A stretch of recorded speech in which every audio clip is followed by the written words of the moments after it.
Hey guys, Justin here with JHart Modelworks. It is time for us to get back to work on the Ferrari Monza SP2 buddy build with Mike from Mike's Miniature Motors. Now in this video we're going to get started on the interior. I'm not entirely certain if we're going to finish it in this one or if it's going to require one more video, but for right now let's go ahead and get the camera flipped around and get to work.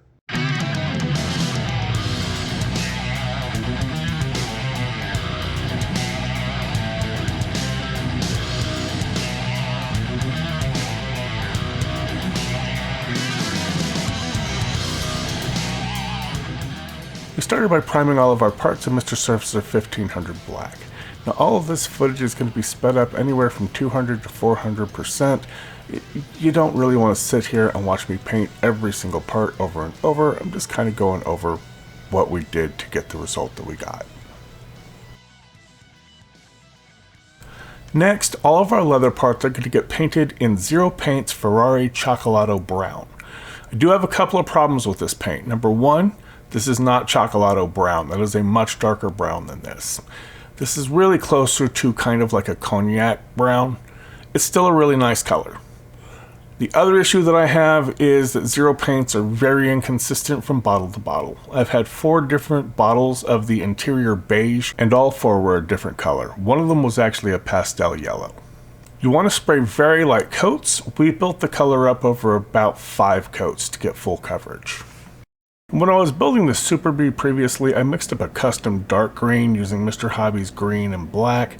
I don't know the exact mixture. I'm pretty sure I mentioned it in the video for the Super Bee when I was doing the interior, but we did use that to just paint that center stripe that runs down the center of the seat inserts. Next up we have the Mr. Hobby GX112. This is their UV cut gloss clear. There are 2 pieces that go on top of the dashboard. They're a gloss black.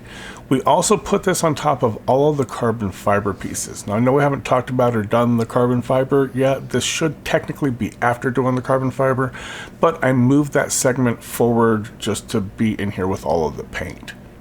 Now the carbon fiber decals, not only are they thick, they also absorb clear. I had to put about 3 coats of the clear down on them to get a nice gloss finish over them. Next, we're going to spray the AC vents with Tamiya's LP20. This is their light gunmetal. This gives us a nice, dark, rich silver color.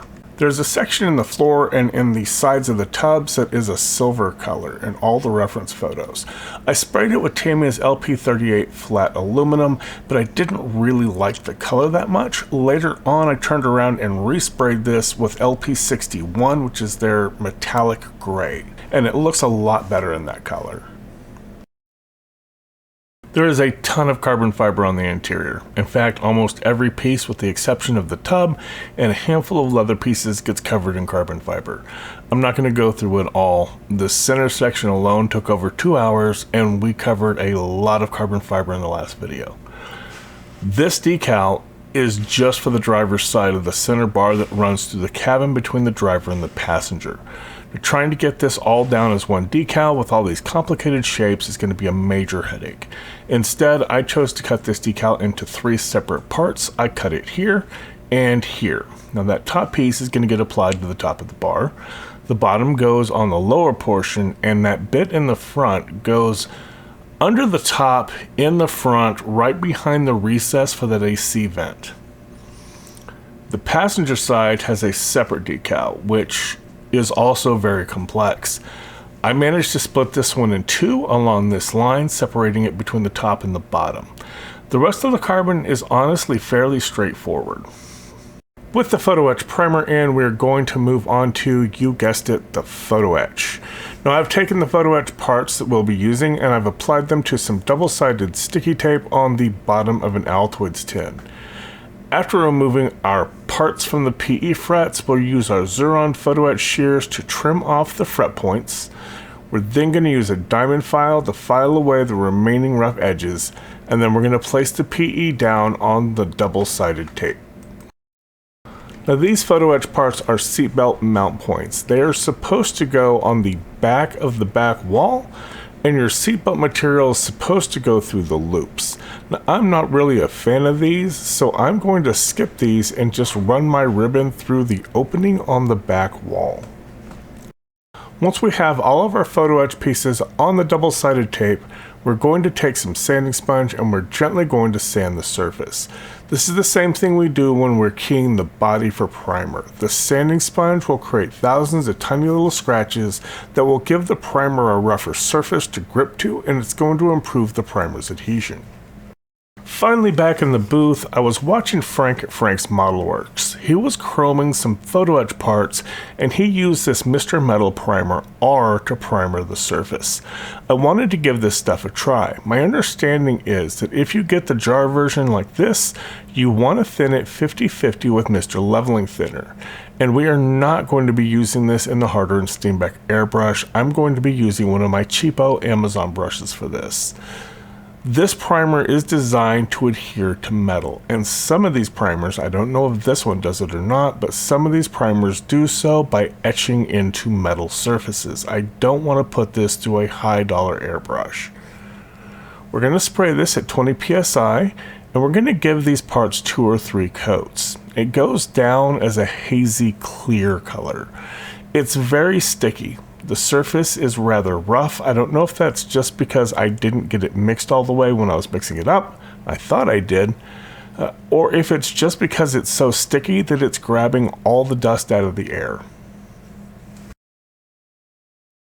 Now, it took about an hour to an hour and a half for this primer to properly dry and not be really sticky anymore.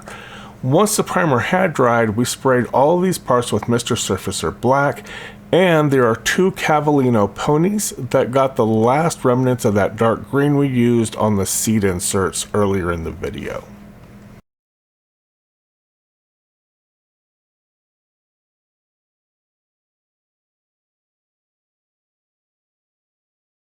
Once everything is dry, it's time for some decals, and there are a lot of decals. Now, we're not going to show all of them, but we will start with the 3 that make up the gauge cluster. Now, we've moved the photo etch to a new Altoids tin to make them easier to see, and these decals get applied to the photo etch. The photo etch will later get glued into the dashboard.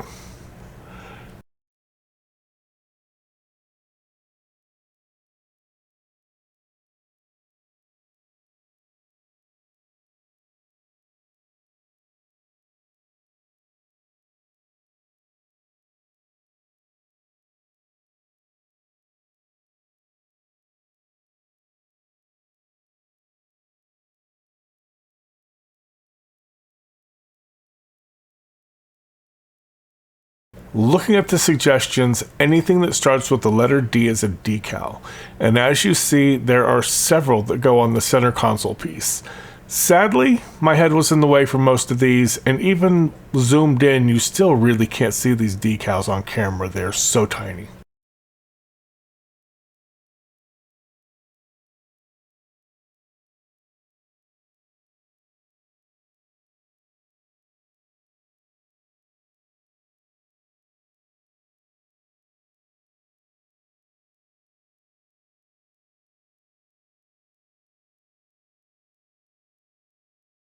Not every button has a decal, so after I finished applying these, I took my trusty 0.3mm mechanical pencil and some Vallejo white, and I tapped in a few extra details on the remaining buttons and the rocker switches.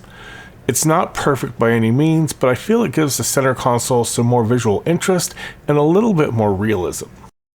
The steering wheel is a very similar situation. There is a Ferrari logo that goes in the center. There are several small decals for various buttons, and then there's these 2 decals that don't really make much sense. They are just black decals. They're going on a black steering wheel. I guess I could see using them if you painted the steering wheel another color, maybe like brown or tan, but just a black detail on a black steering wheel didn't make a whole lot of sense, but I applied them anyhow because they were there.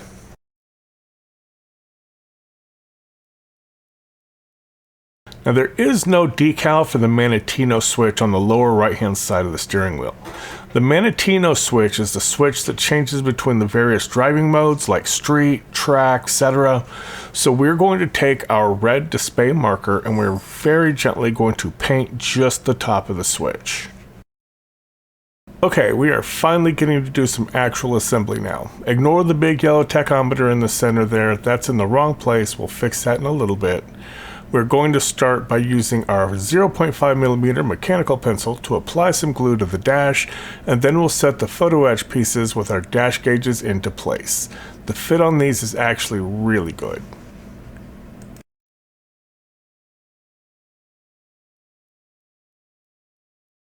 As soon as I pulled the rest of the parts out to do the dash assembly, I realized I had messed up. Now luckily it was soon enough that the CA glue hadn't fully set, and I was able to get my hobby knife in underneath the photo etch to pry the tachometer back up and get it out of there so we could put it where it needed to go. Now where it needs to go is inside this small round ring bit.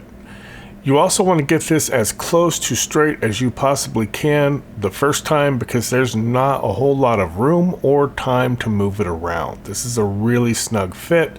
I was barely able to get it into position and then get it pressed down into place. Now we're going to apply a generous amount of CA glue to the little mounting extension that extends out of the back of the tachometer assembly, and then we will carefully get that set into place, making sure we get the alignment straight up and down, because once that glue sets, it sets, and if you try to take it apart to try and realign it, you're more than likely just going to break the part. Next, we have this cylindrical shape with this little nub on the side. It looks like an oddly shaped coffee mug. This is actually the base for the driver's side AC vent.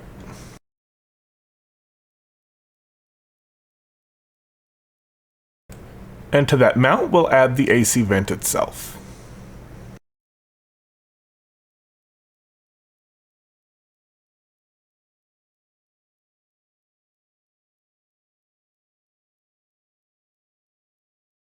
Next, we're going to add the AC vent to the passenger side of the dash, and the mount for this is already molded into place. So is the one for the center bar. It doesn't make a whole lot of sense why that first one was separate and had to be glued on. The next three pieces make up the air dam. It's like an artificial windshield. You got this gloss black piece that goes on first, and I applied way too much glue for that.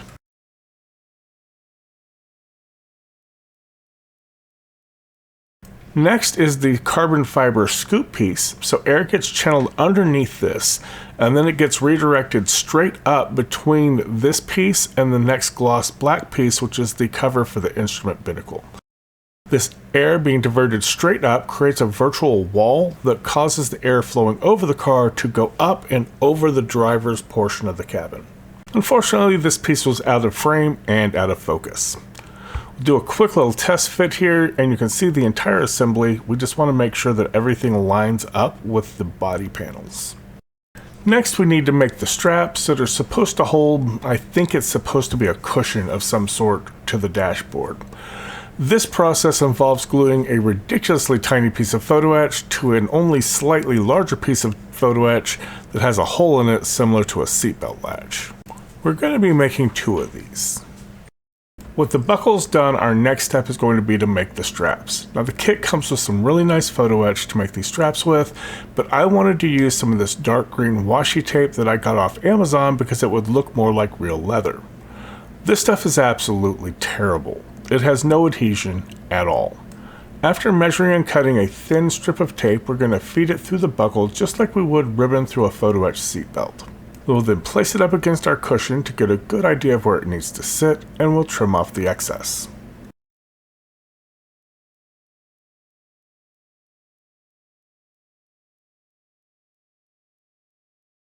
Like I said, the adhesion on this tape is absolutely terrible.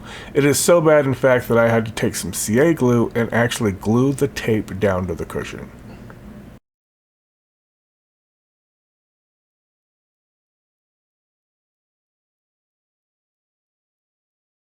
While that glue is still wet, we're going to put the cushion up to the dash, and we're going to make sure that our buckle falls into the right place.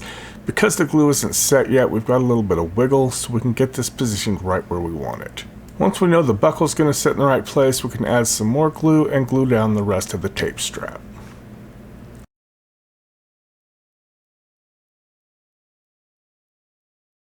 Completely out of frame, we added another piece of tape for some extra thickness, and that is the final strap.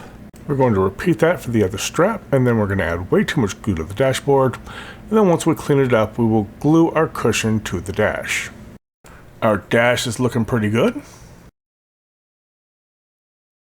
Moving on to the steering wheel, there's a small flat curved piece of photo etch that gets a decal for the shift lights. We're going to use our 0.3mm mechanical pencil to apply some glue to the recess at the top of the steering wheel and then carefully set the photo etch part in place. Unfortunately, the camera chose to focus on the Altoids tin instead of on the steering wheel. Now moving to the 0.5mm pencil, we will apply some glue to the back of the steering wheel itself and this small black photo etch piece that looks like a TIE fighter for you Star Wars fans out there. These are the paddle shifters. Once glued in place, we want to make sure the paddles bend forward a bit to conform to the angle of the back of the steering wheel. During the decaling stage, we got a carbon fiber decal to put on this. There's only one, so I placed it on the side that faces the steering wheel. We will then glue the wheel to the steering column, and the column gets set in place on the dash, and that's a wrap for the dash.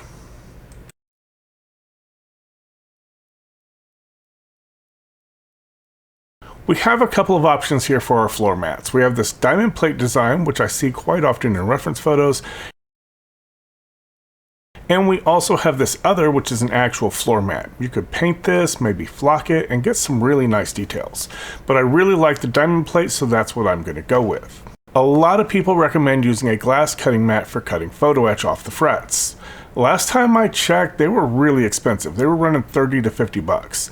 This is a glass bathroom tile from Home Depot. It has a smooth surface and it does an excellent job for $2 to $3. We want to cut our photo etch off the fret. Then we're going to trim it up with some Xuron shears. And after that, we want to clean up the edges with a flat diamond file. So I hit pause, and then I didn't hit unpause. So yeah, this is what they look like glued in place. Now I did get glue on them, and unfortunately if the glue gets down into that etched pattern, you really can't get it off. So they are a little messy. Do yourself a favor and don't get glue on yours. There is a small photo etch plate that goes on the inside of the driver's side of the footwell.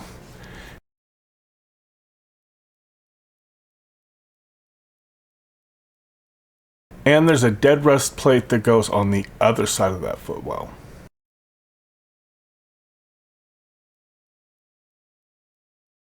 We're going to add the PE brake and gas pedals to their respective pedal arms.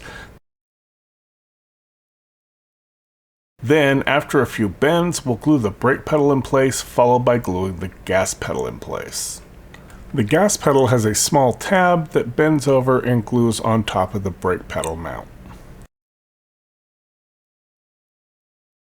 With the tub done, we will move on to the door cards. Now there's not a lot we need to do to get these ready.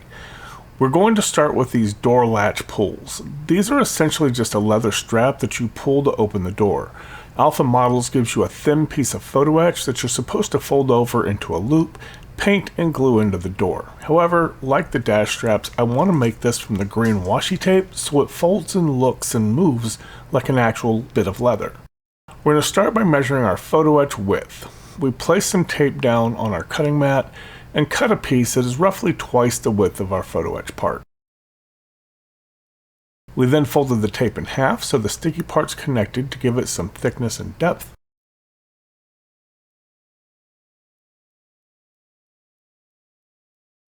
And using a metal ruler as a straight edge, we cleaned up the outer edge and made sure it will fit in the opening in the door panel. With my head in the way, we cut a small piece off, and using some round-tipped tweezers, we folded the tape over to form the pull loop and inserted it into the door. We'll add a little bit of CA glue to the back of the door and press the tape down into the glue. And now we have soft, leather-looking door pulls. The other thing we need to do to these is glue the leather armrests in place. There is a small shelf on the door card that these sit on. We'll just apply a little glue to it and carefully set our armrest in place.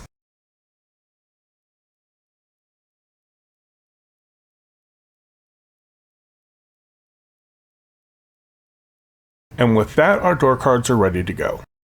Our next subassembly is the center bar that runs through the cabin. We're going to start by gluing in our final AC vent. Now mine had a lot of resin flash in the socket, so be sure to clean it out first.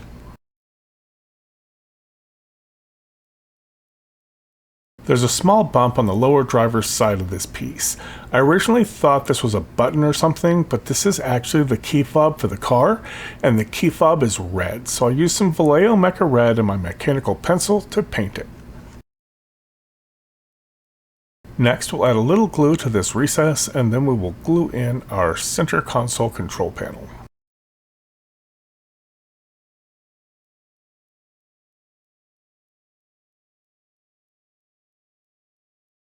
That's going to wrap up the driver's side of this assembly. Moving to the passenger side, there's a small leather armrest to glue up at the top.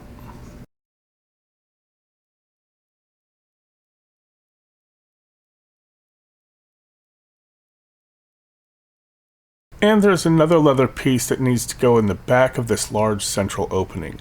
The reference photos show this to usually be in black, but I did mine in chocolate leather color instead. I think it adds a nice accent. There's a small oval photo etch trim ring. We're going to apply some glue to the back side of this and set this into place on the passenger side of the center console. This is meant to be the trim ring around an oak crab handle, which is another leather strap in the car. Alpha did not supply this, so we are once again going to make one using the green washi tape.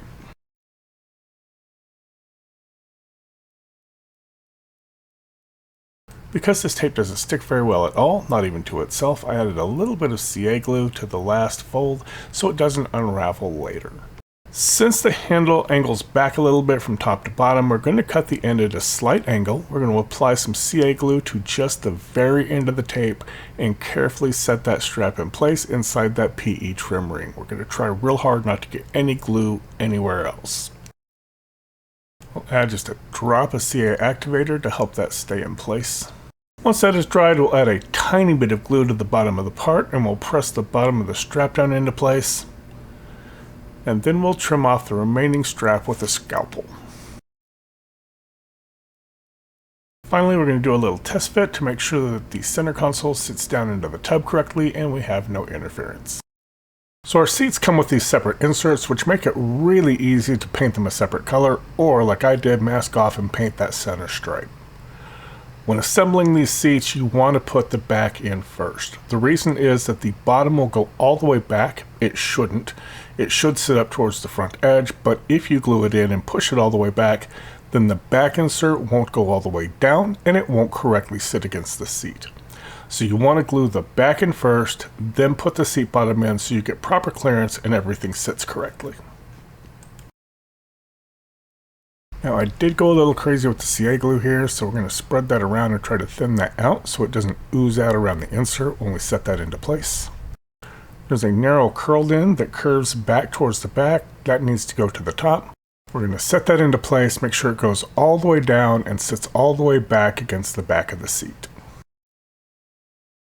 We'll add a little CA glue to the seat bottom and then we can set the bottom insert in place as well.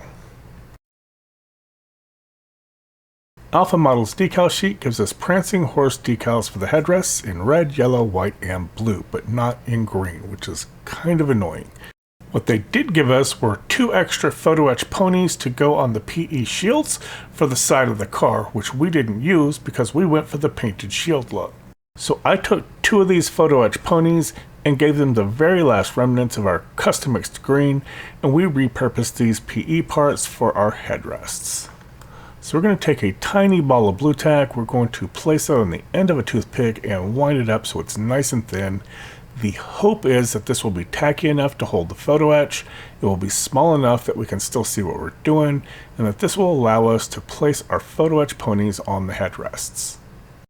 With our trusty old 0.5mm mechanical pencil, we're going to add the tiniest drop of super glue to the back of the photo etch. We want to check our alignment to make sure that our horse head is facing up. And then we want to very carefully press the horse into place at the center of the headrest. And now we have one completed Ferrari seat. Next we need to make some harnesses. We're going to be using some hunter green 1/16 inch, that is 2 millimeters wide, satin face ribbon that I get off of eBay. We're going to start with the lap belts and the resin buckle, which we have painted black. Now, there is no loop or opening or any real nice way to attach the ribbon to the buckle, so what I did was I just cut the end of my ribbon into a slight taper. I added some glue to the very end of the ribbon, and then I carefully set the buckle in place on top of the glue. Now, cutting the taper isn't absolutely necessary. I just wanted to make absolutely certain I wasn't going to have any ribbon sticking out past the sides of my buckle. Now, when I cut this off, I'm going to cut it at a sharp angle, and this is just so that the next piece of ribbon will be easier to feed into some photo etch. Speaking of, we're going to insert the point of that ribbon through a photo etch latch to make the other side of the lap belt. We'll add a little bit of glue right at the photo etch piece, and we're going to fold the ribbon over onto itself so that it glues closed. I'm using my scalpel, as a scalpel blade is typically sharper than a hobby knife blade, and we're just going to trim off the excess ribbon. We're going to cut this off at an angle as well, as there's more photo etch to come. The shoulder straps aren't as accurate as I'd like. One of the openings in the photo etch part should be wider, as technically 2 belts should run through it. One folds over the center bar and the other folds over the top bar. 2 ribbons just don't fit through these openings. We started by running our first bit of ribbon through both openings and folding it back down over itself to make the lower adjustment strap. We're going to trim the ends so that it's nice and neat. We're then going to add a little bit of CA glue in between the ribbons and press them down so they hold securely. This forms our adjustment strap.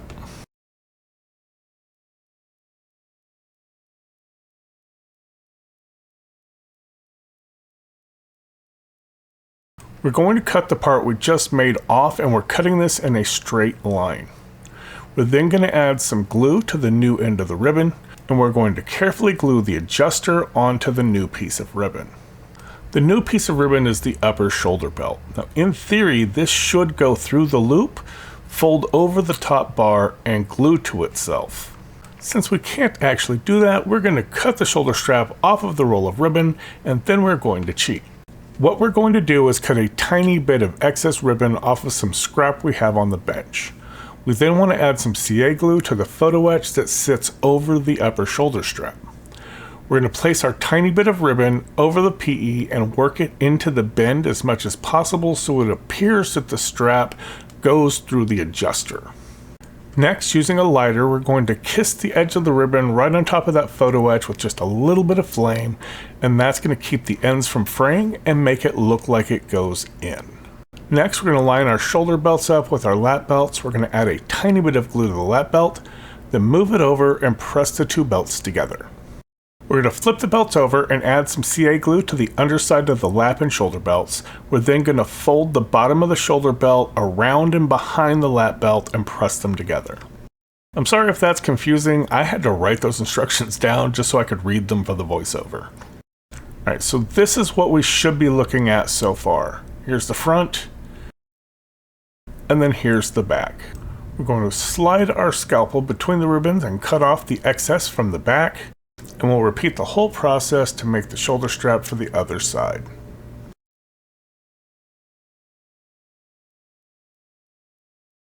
There's an opening at the top of the seat under the headrest and another opening on each side of the seat itself. We're going to insert our harnesses into these openings and get everything pretty close to where we want it to be.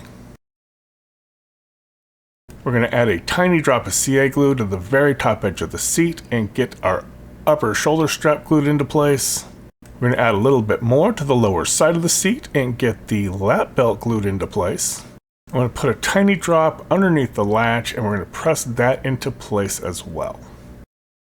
My giant thinning head was in the way while doing the other side of the seat. This is just a dry test fit, but you get the general idea. So we're getting ready to assemble the interior. We have all of our parts are done. They're ready to go.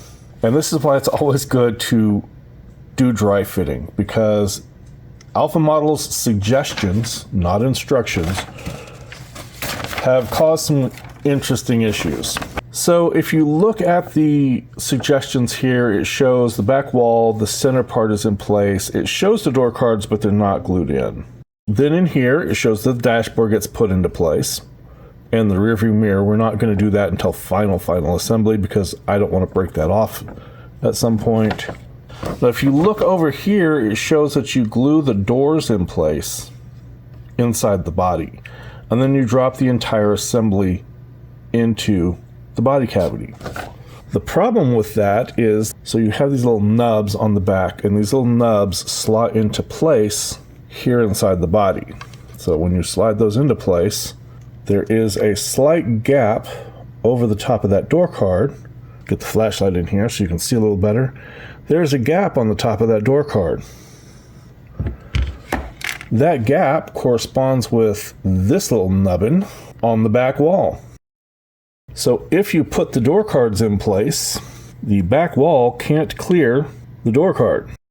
So you would think the answer would be to just assemble everything in place down here. The problem with that is that these little inserts don't clear the bottom of the body. They will hang up just like that, and you can't get the body in place.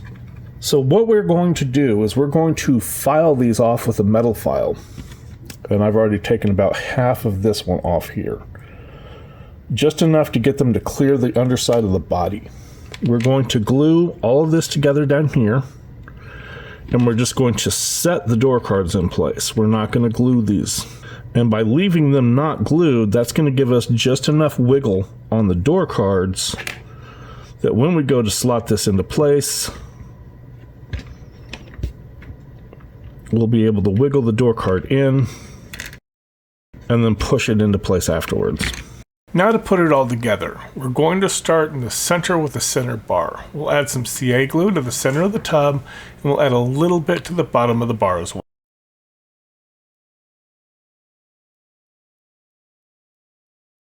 Next, we're going to add some CA to the front of the tub, and we'll add in our dashboard. Now I did drill a hole in the bottom of my dash. The gas pedal has the photo etch that sticks up a little bit, and it creates a small lump in the dash so it doesn't sit flush. This little hole clears that area over the pedal, and it's not going to ever be seen. Now we'll set the dash in place, and we want to make sure we line it up on the front corners so we make sure that it will clear the body. I'm setting the door cards in place, but I'm not gluing them in. I just want them there so I can make sure that when I glue the back wall in place, I won't have any issues with the door cards fitting after that glue sets. We'll add some CA glue along the back for the back wall, and we'll set that into place. Oops, we want to get that door card back in there. We want to make sure everything sits right so we don't have any fit issues.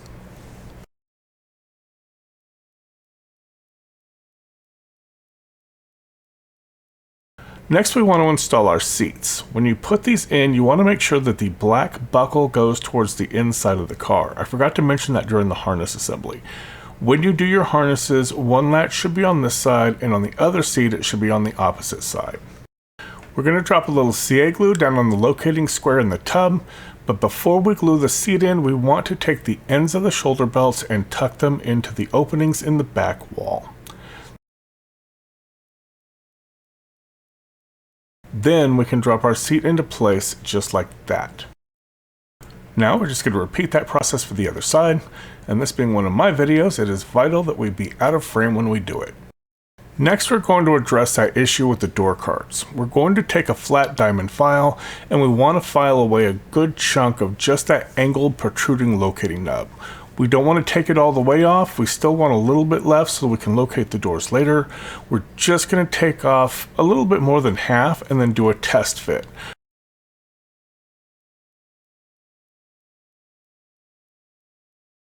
We can then take a bit more off at a time and test fit repeatedly until it clears the body.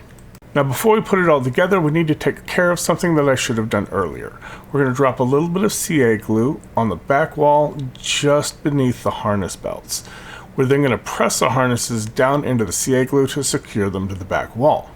We'll then come back with a hobby knife and we'll cut off the excess. Now we want to tuck the back end of the door card under that protrusion on the back wall and set the doors in place. We're Then we're going to add a little bit of CA glue to the inside of the body around the edges of the locating recesses. Now it's time to slide the chassis into place in the body. We're still going to need to push the door cards in a little bit and do a bit of wiggling and pushing to get the chassis to drop into place. We'll then come back and we're going to push the door cards out towards the body. Finally, there's 4 screws to hold the chassis to the body. I found that all 4 screws were too long. I reached out on one of the many Alpha Models Facebook groups to try and find out what the size and thread pattern for these screws was so I could buy some shorter ones. I got no answers. So what I ended up doing was taking all 4 of these back out and using a cutting wheel with a Dremel to cut them down by at least 1/4 of an inch, and then they went in fine. Alright guys, so that is going to be a wrap for this portion of the build, and so far I'm pretty happy with how it's turning out. Now there should be some Ferrari logos on the harnesses. I've ordered some extra Ferrari decals online, probably going to be a few weeks before they come in, and when they do come in I'll just drop those in later.